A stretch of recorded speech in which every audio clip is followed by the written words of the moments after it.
HSC পরীক্ষার্থীবৃন্দ, তোমরা নিশ্চয়ই অনেক অনেক ভালো আছো। আজকে আমরা তোমাদের জন্য হিসাব বিজ্ঞান দ্বিতীয় পত্রে সবচাইতে কম পরিশ্রমে স্মার্ট ওয়েতে কিভাবে সবচেয়ে বেশি নাম্বার তুলতে পারবা এবং শেষ মুহূর্তে কিভাবে অন্যদের চেয়ে নিজেকে এগিয়ে রাখতে পারবা সেই বিষয়টা নিয়ে কথা বলবো। সো প্রত্যেকে এই ভিডিওটা জাস্ট 2 মিনিট সময় নষ্ট করে দেখবা, আর অবশ্যই ভালো লাগলে তোমাদের বন্ধু বান্ধবদেরকে একটু শেয়ার করে দিবা। দেখো, গত ক্লাসে আমরা হিসাব বিজ্ঞান প্রথম পত্রের বিষয়গুলো নিয়ে কথা বলেছি, কিভাবে হিসাব বিজ্ঞান প্রথম পত্রে আমরা একেবারে কম সময়ে সবচেয়ে ভালো প্রিপারেশনটা নিতে পারবো। আজকে আমরা দ্বিতীয় পত্র নিয়ে কথা বলি। দেখো, হিসাব বিজ্ঞান দ্বিতীয় পত্রে আমরা সবাই জানি যে এখানেও আমাদের দুইটা বিভাগ সিকিউর জন্য, একটা হচ্ছে ক বিভাগ। সো ক বিভাগে আমরা জানি আমাদের একটা প্রশ্ন, একটা অধ্যায় একেবারে বাধ্যতামূলক, সেটা হচ্ছে যৌথ মূলধনী কোম্পানির আর্থিক বিবরণী বা কোম্পানির আর্থিক বিবরণী। এটা হচ্ছে ক বিভাগ হচ্ছে পঞ্চম অধ্যায়, দ্বিতীয় পত্রের পঞ্চম অধ্যায়, যেখানে আমাদের এই যৌথ মূলধনী কোম্পানির আর্থিক বিবরণী থেকে খেয়াল করিও জাস্ট দুইটা প্রশ্ন দেওয়া থাকবে। যৌথ মূলধনী কোম্পানির আর্থিক বিবরণী আমি সংক্ষেপে লিখলাম। এই আর্থিক বিবরণী থেকে আমাদের দুইটা প্রশ্ন দেওয়া থাকবে। সেই দুইটা প্রশ্নের মধ্যে আমাদেরকে কিন্তু ভাইয়া দুইটারই অ্যান্সার করতে হবে, অর্থাৎ দুইটাকে থেকেই আমাদের 10-10-20 নাম্বার আসবে। এবার আসো, ঠিক খ বিভাগের জন্য আমাদের কি করতে হবে। যেহেতু ক বিভাগে আমার কোনো অপশন নাই বা কোনো চয়েস নাই, সেক্ষেত্রে আমরা খ বিভাগের জন্য কি করব। দেখো, খ বিভাগের জন্য আমরা জাস্ট আগের মতো একটু থিঙ্কিং করব। আমরা হিসাব বিজ্ঞান দ্বিতীয় পত্রে টোটাল 10টা অধ্যায়, সেই 10টা অধ্যায়ের মধ্যে আমাদের পঞ্চম অধ্যায় চলে গেল ক বিভাগে। একটু খেয়াল করিও ভাইয়া, এগুলা কিন্তু তোমাদের একটু মাথায় রাখতে হবে, অনেকে এই জায়গাটাতে প্রবলেম ক্রিয়েট করে। দেখো, তো আমার যেহেতু ক বিভাগে আমার পঞ্চম অধ্যায় চলে গেছে, তার মানে বাকি 9টা অধ্যায়, এর মধ্যে নবম অধ্যায় থেকে সাধারণত ম্যাথ খুব কম আসে বা আসে না বললেই চলে। তার মানে বাকি থাকলো 8টা অধ্যায়। সে 8টা অধ্যায় বা 9টা অধ্যায় নবম অধ্যায় ধরলেও আমাদের এখান থেকে টোটাল 9টা প্রশ্ন আসবে।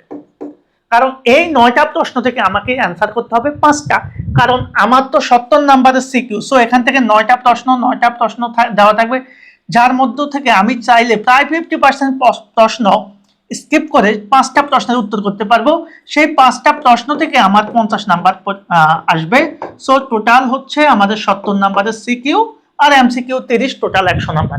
এখন কথা হচ্ছে, আমাদের সবচেয়ে যে বিষয়টা জানার সেটা হচ্ছে এই 5টা অধ্যায়ের 5টা প্রশ্নের জন্য আমরা কোন 5টা অধ্যায় ভালো করে পড়বো আর কোন 5টা অধ্যায়কে বা কোন 2-3টা অধ্যায় আমরা স্কিপ করার ট্রাই করবো, সেই বিষয়টা নিয়ে কথা বলছি।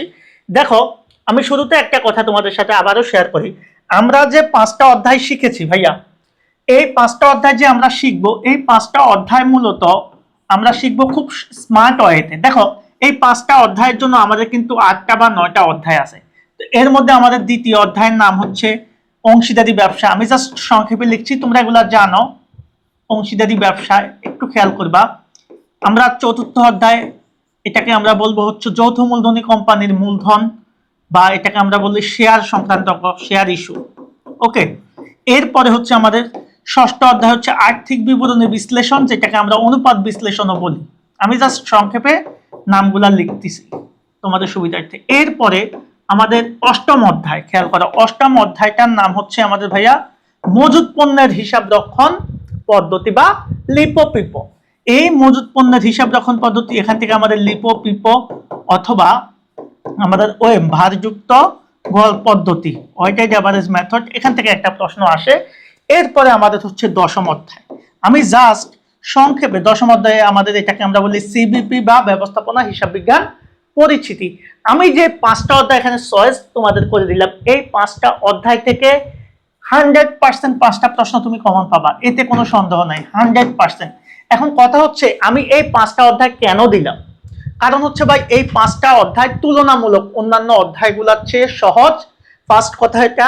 সেকেন্ড কথা হচ্ছে, এই 5টা অধ্যায় যদি তুমি করো, শুধুমাত্র অংশীদারিতে অনেক সময় লাগে, কিন্তু বাকি যে অধ্যায়গুলো দিয়েছি ভাই, এগুলাতে একেবারে আমাদের টাইম সেভ হবে, মানে সময় একেবারেই কম লাগবে। এই টাইম সেভ যদি আমি করতে পারি, খেয়াল করিবা, তাহলে আমরা কিন্তু কি করতে পারবো, এই সময়টাকে আমরা কোথায় দিতে পারবো, আর্থিক বিবরণীতে দিতে পারবো। সো সেজন্য আমি এই 5টা অধ্যায় সিলেকশন করি। এখন আরেকটা বিষয় হচ্ছে, অনেকে বলে যে ভাই আমি প্রথম অধ্যায় অব্যবসায়ী দিব। অব্যবসায়ী অনেকের কাছে জটিল মনে হয়, অনেকের কাছে সহজ মনে হয়, দিতে পারো ভাই।